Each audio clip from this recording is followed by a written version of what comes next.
तुझे देखा तो ये जाना सनम, प्यार होता है दीवाना सनम, अब यहाँ से कहाँ जाएं हम, तेरी बाहों में मर जाए हम।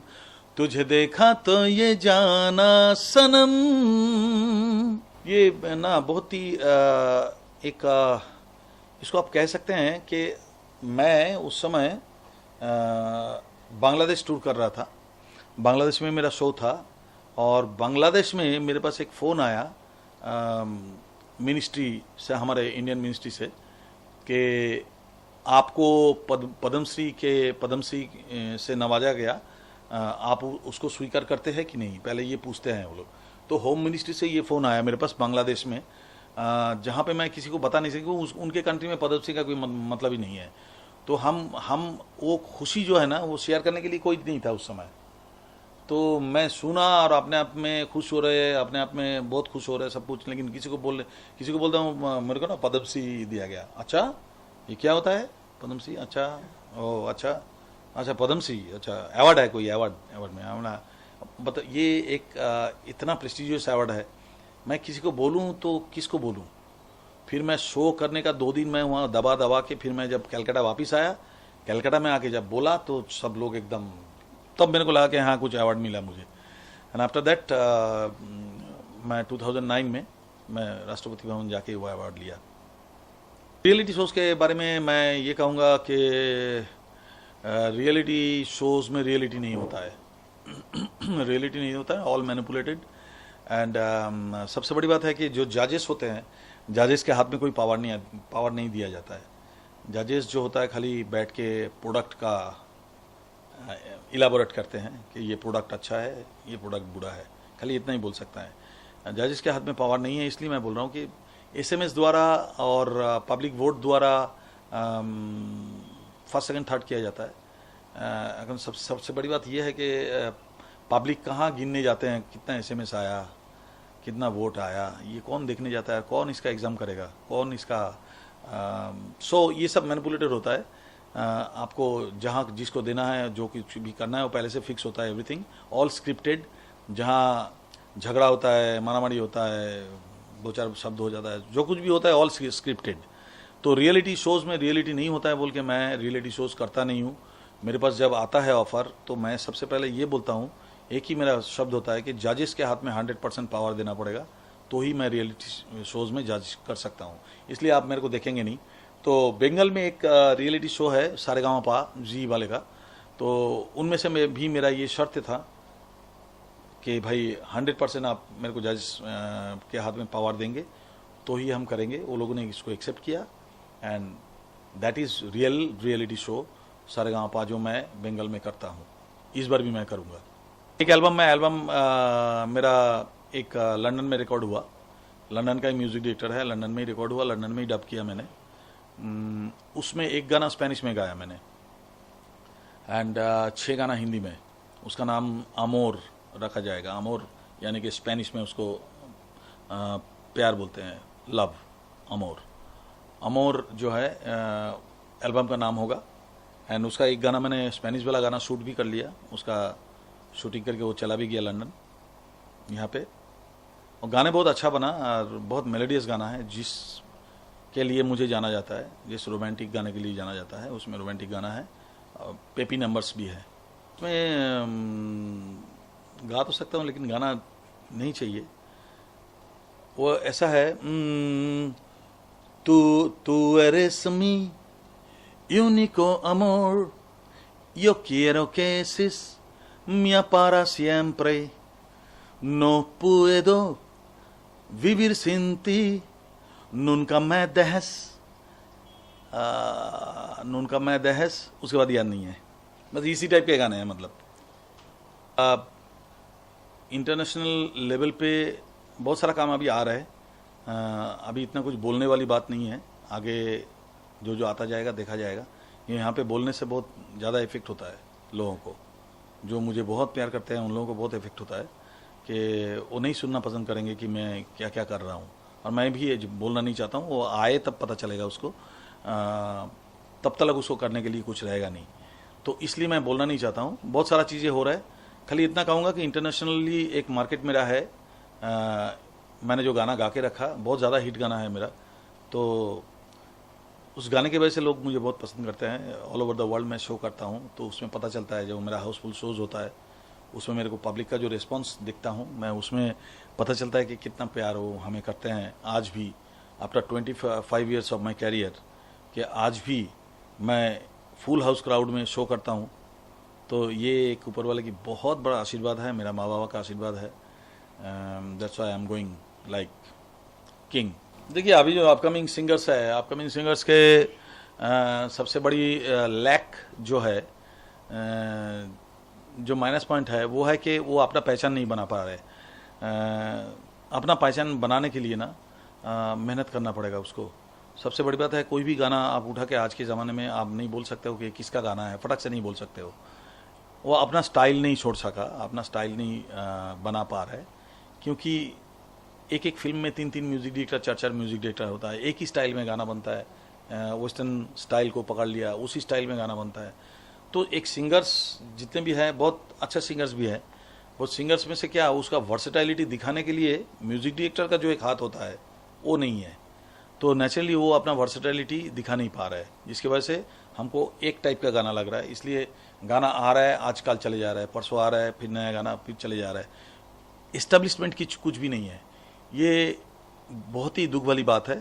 ये सिंगर सारे अच्छे हैं, बहुत सारे सिंगर्स जो है बहुत टैलेंटेड सिंगर है, बट सिंगर का वर्सेटाइलिटी जब तक नहीं पब्लिक तक आएंगे तब तक उनको वो अपना एक स्टाइल को पब्लिक में इस्टेब्लिश नहीं कर पाएंगे, तब तक बहुत दुख वाली बात है।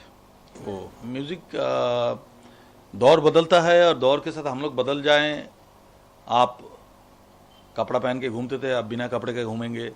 दौर इस तरह से बदलना नहीं चाहिए। आई डोंट थिंक कि ये करेक्ट है, क्योंकि हमारे जो इंडियन जो संस्कृति है ना, इंडियन संस्कृति को हमें ख्याल रखना चाहिए। सबसे पहली बात तो ये है, हम लिरिकली बहुत वल्गर हो रहा है, विजुअली बहुत वल्गर हो रहा है। हम अंग्रेज से भी आगे चले गए विजुअली। लिरिकली हम लोग बहुत वल्गर हो रहा है। हम पता नहीं कि गाने में क्या क्या बोल जाते हैं। दीज आर द थिंग्स जो हम सोच नहीं रहे कि हमारे नेक्स्ट जनरेशन जो बच्चे जो बड़े हो रहे हैं वो क्या लेके बड़े होंगे। हर सेलिब्रिटी का एक लाइबिलिटीज़ होता है कि वो समाज के लिए कुछ दे के जाए। जैसे कि हम लोग बचपन से राजेश खन्ना को फॉलो करते थे, उनका कुर्ता, उनका स्टाइल, फिर अमिताभ बच्चन जी को फॉलो करने लगे, फिर शाहरुख जी को फॉलो करने लगे, फिर कितना अक्षय कुमार, सलमान खान, हम सब फॉलो करते हैं उनको, क्योंकि आम पब्लिक ना सेलिब्रिटीज़ को हमेशा फॉलो करते हैं। आप आम पब्लिक को सेलिब्रिटीज़ अगर अच्छा देते हैं तो अच्छा फॉलो करते हैं, अगर बुरा चीज़ देंगे तो उसका असर समाज पे पड़ेगा ही पड़ेगा।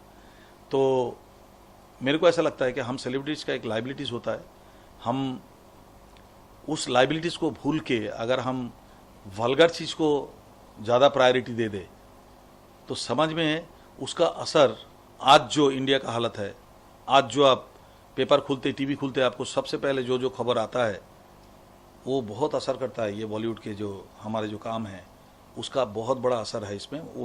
We are maximum people, we are responsible for that. At least 50-60% तो हम लोग रिस्पॉन्सिबल है। जो लोग ये सब काम कर रहे हैं, जो इस तरह के पिक्चर बना रहे हैं, या जो इस तरह के वल्गैरिटी लोगों में फैला रहे हैं, जो इस तरह के लिरिक्स लोगों में फैला रहे हैं, कि हम उसको लेके अगर बचपन से कोई बच्चा बड़े होए तो उसका असर बहुत ज़्यादा होता है। तो मैं समझता हूँ कि इस समय का म्यूज़िक के बारे में मैं ख़राब नहीं बोलूँगा, खाली इतना ही बोलूँगा कि थोड़ा सा ख्याल रखिए बस, हमारे नेक्स्ट जनरेशन को हम क्या देके जा रहे हैं।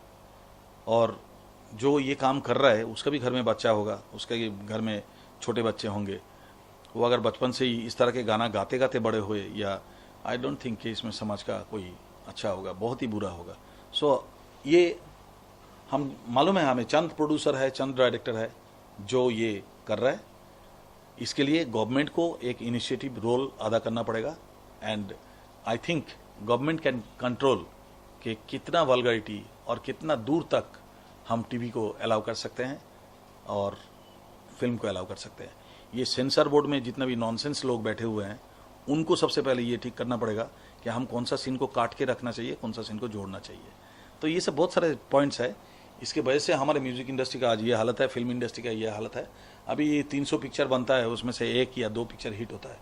अभी 2000 गाना बनता है, उसमें से 2000 गाना ही हिट होता है, लेकिन 2000 गाना ही 1 हफ्ता बाद भूल जाके नया गाना सुनना शुरू करते हैं। तो this is not the way of our industry का। हमारे हिंदुस्तान का जो पहचान है, लोग बाहर से फॉलो करते हैं, हमारे यहाँ आके सब यूरोपियंस, अमेरिकन्स, वो लोग आके यहाँ पे फॉलो करते हैं हमको, हमारे संस्कार को, हमारे संस्कृति को वो लोग देखते हैं, पढ़ते हैं, जानते हैं, और हम उसका एक भी अच्छा चीज़ को अडॉप्ट नहीं किया। हमने उसका जितने भी बुरे चीज़ हैं उसको बहुत जल्दी अडॉप्ट करके इम्प्लीमेंट भी कर दिया हमारे समाज में, सोसाइटी में। बस इसको बदलना पड़ेगा, गवर्नमेंट को इनिशिएटिव लेना पड़ेगा, किसी को तो हाल पकड़ना पड़ेगा। है ये जो बोलता है ना ऑडियंस, टीनेजर चाहते हैं, ये गलत बात है। अगर आप सुबह से लेके एक गाना, समझ लो बम वाला एक गाना आया, आपने भी सुना होगा, टू टू बम, वो बम वाला गाना अगर सुबह से लेके 200 बार टीवी कोई भी चैनल में हैमर करते रहेंगे तो शाम को कोई भी गुनगुनाएगा उसको। तो दिस इज द रीजन। अगर आज 2 करोड़ में एक पिक्चर बनता है तो उसके ऊपर 2 करोड़ ऐड के लिए रखा जाता है, क्योंकि उसको मालूम है कि हम जो पिक्चर बनाया वो पिक्चर में इतना दम नहीं है कि बिना एडवर्टाइजमेंट के पिक्चर चलेगा। सो उसके लिए उसको 2 करोड़ 5 करोड़ और एडवर्टाइजमेंट के रखा जाता है, और हैमर करके लोगों के माथे में घुसाया जाता है, टीनेजर के माथे में घुसाया जाता है। नहीं तो हमारे शोज में आपको रिक्वेस्ट है कि हमारे कोई भी एक शोज में आप आइए, आके देखिए, वहाँ भी टीनेजर रहता है और टीनेजर भरा हुआ होता है मेरा शोज में, लेकिन वो आके वही गाना रिक्वेस्ट करता है जो कुमार सानू जिसके लिए फेमस है। तो पता चलता है कि कहीं ना कहीं उसके मन में है, लेकिन आप उसको सुबह से लेके अगर समोसा खिलाते जाओगे, शाम को एसिडिटी होके मर भी जाए, लेकिन वो शाम को वही समोसा की ही बात करेंगे, बोलेंगे भैया समोसा ही खाया मैंने, समोसा ही ठीक है, और क्या, कुछ भी और है नहीं। तो ये सिचुएशन है। अब इसको जबरदस्ती, इसको हिट नहीं बोला जाता, टीनेजर मांगते हैं ये नहीं बोला जाता, इसको जबरदस्ती उसके माथे में आप डाल रहे हो, उसको इंजेक्ट कर रहे हो। तो आप कोई अच्छा चीज को इंजेक्ट करो ना। बुरा चीज का इंजेक्शन में जब इतना अच्छा काम हो सकता है, तो अच्छा चीज तो और अच्छा काम होगा, तो आप हिस्ट्री बनाओगे। तो आई वांट के प्रोड्यूसर्स, डायरेक्टर्स, अगर कोई देख रहे होंगे तो आप लोगों को मेरा रिक्वेस्ट है कि आप थोड़ा सा तो लाइबिलिटीज निभाइए इस समाज के प्रति। तो definitely you must do this kind of things, कि जो अच्छा चीज बोला जाता है, जिसको अच्छा बोला जाता है, लिरिकली पावरफुल, म्यूजिकली पावरफुल, ऐसे कोई चीज को आप मार्केट में लाइए, और उसको भी 200 बार समोसे की तरह हिट कराइए, उसको हैमर कराइए, देखिए उसका रिजल्ट क्या होता है। आई थिंक वो रिजल्ट कम से कम 400 साल आगे भी आपका नाम लोग लेंगे। जैसे आज हम लोग पंचमदा का नाम ले रहे हैं, आज हम लोग पुराने गाने का, लता जी से लेके जितना भी पुराने गाने, और आज भी हम लोग उसको सुनते हैं, बिकॉज ऑफ दैट उसमें क्रिएशन था। और आज आप जो कर रहे हो, that is not creation, that is adoption. आप एडॉप्ट कर रहे हो, नॉट क्रिएट। तो क्रिएट करिए, वो रह जाता है।